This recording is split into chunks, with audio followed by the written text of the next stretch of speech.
दोस्तों, कल्पना कीजिए एक ऐसे दौर की जब अंतरिक्ष सिर्फ विज्ञान का क्षेत्र नहीं बल्कि राष्ट्रों की असली ताकत का रण क्षेत्र बन चुका हो, जहां रॉकेट सिर्फ धातु और ईंधन से नहीं बल्कि इरादों, महत्वाकांक्षाओं और वैश्विक वर्चस्व की होड़ से उड़ते हों। यही वह समय है जिसमें भारत ने चुपचाप बिना शोर मचाए दुनिया के सबसे कठिन मैदान में अपनी मौजूदगी दर्ज कराई। चंद्रयान-3 की चांद की सतह पर सटीक लैंडिंग, आदित्य L1 का सूर्य की दिशा में बढ़ता आत्मविश्वास और बेहद कम लागत में लगातार सफल मिशन, इन उपलब्धियों ने भारत को सिर्फ एक उभरती शक्ति नहीं बल्कि एक भरोसेमंद स्पेस पार्टनर के रूप में स्थापित कर दिया। लेकिन हर उभरती ताकत के साथ एक अदृश्य प्रतिरोध भी जन्म लेता है। जब भारत का स्पेस प्रोग्राम वैश्विक बाजार में अपनी पकड़ मजबूत करने लगा, तभी अचानक कुछ ऐसा हुआ जिसने वैज्ञानिक गलियारों से लेकर आम नागरिकों के मन तक बेचैनी फैला दी। जिन रॉकेट्स को इसरो का वर्क हॉर्स कहा जाता था, जिनकी विश्वसनीयता पर दुनिया आंख बंद करके भरोसा करती थी, उनमें अप्रत्याशित गड़बड़ियां सामने आने लगीं। पहली घटना को तकनीकी चुनौती मानकर स्वीकार किया गया, क्योंकि रॉकेट साइंस में शून्य जोखिम जैसी कोई चीज नहीं होती। लेकिन जब घटनाओं का पैटर्न उभरने लगा, कभी हीट शील्ड का समय पर अलग न होना, कभी अंतिम क्षणों में संचार का टूट जाना, तो सवाल सिर्फ इंजीनियरिंग तक सीमित नहीं रहा। यह संयोग था या संकेत, सिस्टम फेलियर था या सप्लाई चेन में कहीं कोई सूक्ष्म कमजोरी। अंतरिक्ष मिशन लाखों छोटे छोटे पुर्जों, सॉफ्टवेयर लाइनों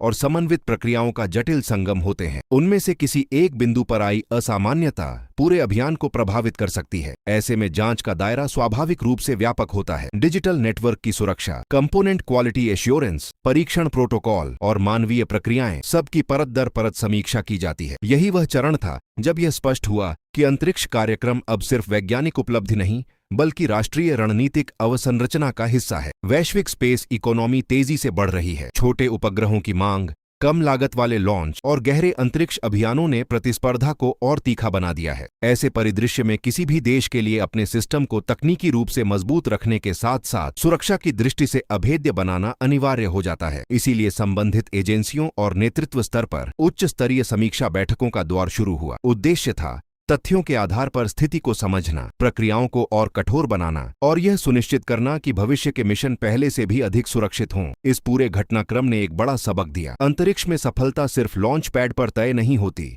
वह प्रयोगशालाओं, सर्वर रूम्स, सप्लाई नेटवर्क्स और सुरक्षा प्रोटोकॉल्स में भी गढ़ी जाती है। भारत की असली ताकत यही है कि वह चुनौतियों को छिपाता नहीं, उनसे सीखकर अपनी प्रणाली को और मजबूत बनाता है। और शायद यही कारण है कि हर अस्थायी बाधा के बाद इसरो पहले से अधिक सशक्त होकर लौटा है, क्योंकि यह सिर्फ रॉकेट नहीं उड़ाता, यह विश्वास उड़ाता है। और विश्वास की रक्षा करना किसी भी राष्ट्र के लिए सर्वोच्च प्राथमिकता होती है। आपको वीडियो अच्छा लगे तो कमेंट में जय हिंद लिखना न भूलें। दोस्तों, जब हम आज की इन घटनाओं को देखते हैं तो यह समझना जरूरी हो जाता है कि भारत का अंतरिक्ष सफर कभी सीधी रेखा में नहीं चला, बल्कि हर मोड़ पर चुनौतियों, दबावों और अप्रत्याशित बाधाओं से होकर गुजरा है। 1990 के दशक का वह दौर आज भी भारतीय स्पेस इतिहास का संवेदनशील अध्याय माना जाता है, जब क्रायोजेनिक इंजन तकनीक हासिल करने की दिशा में बढ़ते कदम अचानक विवादों और जांचों के भंवर में फंस गए थे। उस समय भारत बेहद महत्वपूर्ण तकनीकी छलांग के करीब था, क्योंकि क्रायोजेनिक इंजन ही भारी उपग्रहों को अंतरिक्ष की ऊंची कक्षाओं तक पहुंचाने की असली कुंजी माने जाते हैं। लेकिन अंतर्राष्ट्रीय दबाव, तकनीकी प्रतिबंध और कानूनी उलझनों ने इस प्रगति को वर्षों पीछे धकेल। बाद में न्यायिक प्रक्रिया में कई आरोप निराधार साबित हुए, पर उस समय जो देरी हुई उसने एक बात स्पष्ट कर दी। अंतरिक्ष सिर्फ वैज्ञानिक महत्वाकांक्षा नहीं बल्कि भू राजनीतिक प्रतिस्पर्धा का संवेदनशील क्षेत्र है। यही ऐतिहासिक पृष्ठभूमि आज की हर असामान्य घटना को और गंभीर बना देती है। जब हाल के वर्षों में कुछ मिशनों में तकनीकी चुनौतियां सामने आईं, तो जांच एजेंसियों और तकनीकी टीमों ने इसे व्यापक परिप्रेक्ष्य में परखा। किसी भी उन्नत रॉकेट प्रणाली में हजारों जटिल प्रक्रियाएं एक साथ काम करती हैं। Propulsion, thermal protection, avionics, software synchronisation और इन सभी की सुरक्षा बहुस्तरीय होती है। यदि कहीं सप्लाई चेन में गुणवत्ता का सूक्ष्म अंतर रह जाए या सॉफ्टवेयर इंटीग्रेशन में अप्रत्याशित बग उभर आए, तो उसका प्रभाव अंतिम परिणाम पर दिख सकता है। इसी कारण हाल की समीक्षाओं में विशेष ध्यान 2 क्षेत्रों पर केंद्रित किया गया। पहला, साइबर सुरक्षा। दूसरा, कंपोनेंट ट्रेसेबिलिटी। आधुनिक रॉकेट सिस्टम पूरी तरह डिजिटल नेटवर्क पर आधारित होते हैं इसलिए आईटी आर्किटेक्चर को और अधिक सुरक्षित, पृथक और बहुस्तरीय निगरानी से लैस करना प्राथमिकता बना। संवेदनशील मिशन कंट्रोल सिस्टम्स को बाहरी नेटवर्क से अलग रखने, डेटा एक्सेस को सीमित करने और प्रत्येक लॉग की रियल टाइम मॉनिटरिंग जैसे कदमों को तेजी से लागू किया गया। साथ ही हर छोटे बड़े पुर्जे की सप्लाई चेन की पुनः जांच, वेंडर ऑडिट और स्वतंत्र गुणवत्ता सत्यापन को अनिवार्य बनाया गया। यह कदम किसी भय का संकेत नहीं बल्कि परिपक्वता का प्रतीक था, क्योंकि वैश्विक प्रतिस्पर्धा में आगे बढ़ते हुए सुरक्षा मानकों को भी उसी गति से विकसित करना पड़ता है। इस प्रक्रिया में वैज्ञानिकों और सुरक्षा विशेषज्ञों के बीच समन्वय और गहरा हुआ, ताकि तकनीकी नवाचार और रणनीतिक सतर्कता साथ साथ चल सकें। अंतरिक्ष कार्यक्रम की सफलता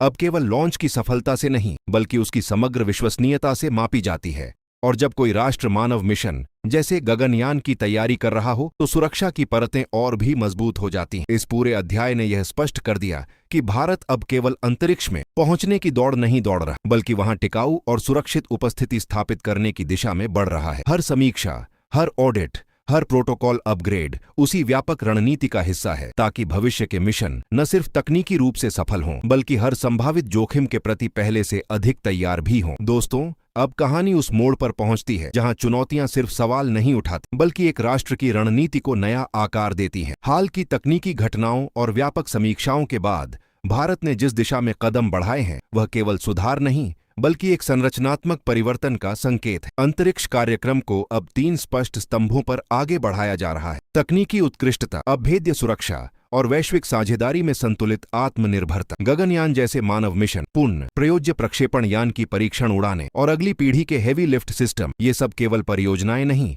बल्कि दीर्घकालिक रणनीतिक संकल्प का हिस्सा हैं। अब हर मिशन से पहले रेड टीम अभ्यास, स्वतंत्र सुरक्षा ऑडिट और सॉफ्टवेयर की मल्टीलेयर वेरिफिकेशन प्रक्रिया अपनाई जा रही है, ताकि संभावित जोखिमों को उड़ान से पहले ही पहचाना और निष्प्रभावी किया जा सके। संवेदनशील नेटवर्क को पृथक रखने, डेटा इंटीग्रिटी की क्रिप्टोग्राफिक निगरानी और सप्लाई चेन की एंड टू एंड ट्रेसेबिलिटी ने सिस्टम को पहले से अधिक सुदृढ़ बनाया है। इसी के साथ भारत ने अंतरिक्ष अर्थव्यवस्था में अपनी भूमिका को और स्पष्ट किया है। कम लागत में विश्वसनीय लॉन्च, छोटे उपग्रहों के लिए समर्पित प्लेटफॉर्म और निजी क्षेत्र की भागीदारी के लिए पारदर्शी ढांचा। आईएन स्पेस और एनएसआईएल जैसे तंत्रों के माध्यम से स्टार्टअप्स और उद्योग को जोड़ा जा रहा है, ताकि नवाचार केवल सरकारी प्रयोगशालाओं तक सीमित न रहे। यह मॉडल प्रतिस्पर्धा से डरने का नहीं बल्कि क्षमता से जवाब देने का है। वैश्विक बाजार में जहां समय, लागत और भरोसा तीनों निर्णायक कारक हैं, वहां भारत का लक्ष्य है विश्वसनीयता को अपनी पहचान बनाना। यही कारण है कि हर अस्थायी बाधा के बाद लॉन्च की निरंतरता और गुणवत्ता नियंत्रण पर और अधिक जोर दिया गया है। सबसे महत्वपूर्ण बदलाव मानसिकता में आया है। अंतरिक्ष अब केवल वैज्ञानिक उपलब्धि नहीं बल्कि राष्ट्रीय अवसंरचना का विस्तार है। संचार, नेविगेशन, मौसम पूर्वानुमान, आपदा प्रबंधन, कृषि मानचित्रण, इन सब की रीढ़ उपग्रह प्रणाली है। इसलिए सुरक्षा और स्थिरता को सर्वोच्च प्राथमिकता दी जा रही है। मानव मिशन की तैयारी ने मानकों को और कठोर बना दिया है, क्योंकि जब अंतरिक्ष में भारतीय अंतरिक्ष यात्री होंगे तब त्रुटि की गुंजाइश 0 के करीब होनी चाहिए। परीक्षणों की आवृत्ति बढ़ी है, सिमुलेशन अधिक जटिल हुए हैं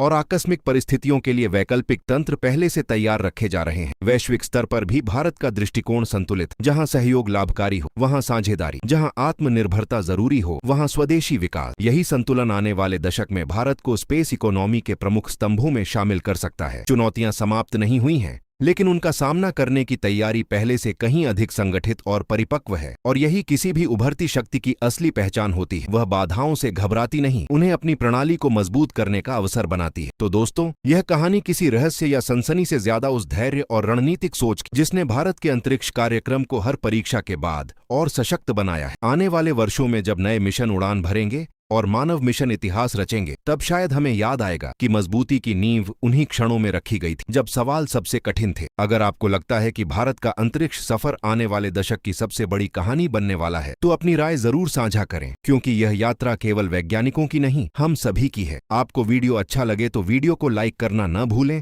और हमारे चैनल आनंद एजुकेशन 2.0 को सब्सक्राइब करना न भूलें। जय हिंद, जय भारत।